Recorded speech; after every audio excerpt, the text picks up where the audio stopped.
Bonjour à toutes et à tous et bienvenue dans cette nouvelle vidéo, ce nouvel épisode de LNDLS. Enfin, après 2 semaines d'absence, c'est le retour des news gaming de la semaine. J'espère que vous êtes prêts, on y va tout de suite.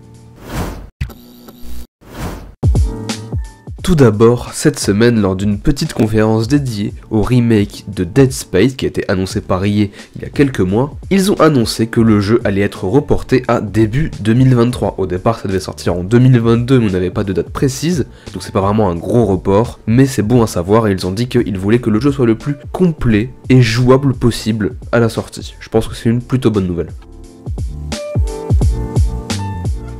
On a eu certains chiffres de vente des jeux sortis récemment aux États-Unis et on a un énorme succès du côté de Elden Ring mais aussi du côté de Horizon Forbidden West. Les deux jeux se vendent extrêmement bien.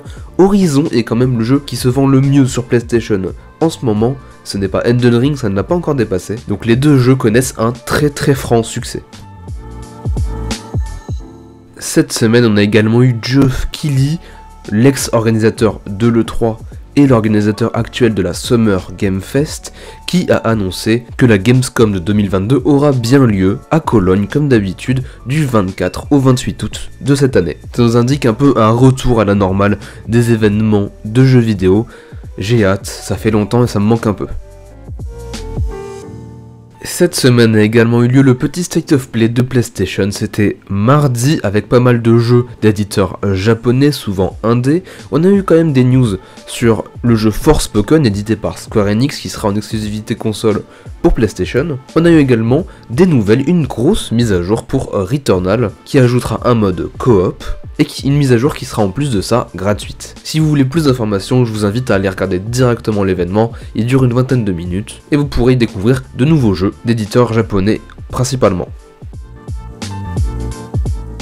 Pour rappel, la version next-gen de GTA V et de GTA Online sortira le 15 mars 2022, donc c'est dans 2 jours, au moment où je sors cette vidéo, et on connaît enfin le prix de ces versions, parce que évidemment pas question pour Rockstar de ne pas faire payer les gens qui possèdent déjà le jeu. Je trouve que c'est un petit peu une arnaque franchement, mais bon c'est juste mon avis personnel, on va pas en parler. Sur PS5 et Xbox Series X ou S, GTA V sera vendu pour 40 € pour les nouveaux venus, tout comme pour ceux qui possèdent déjà le jeu sur PS4 et Xbox One. C'est effectivement très salé, mais bon c'est sans compter la réduction qui est valable jusqu'au 14 juin.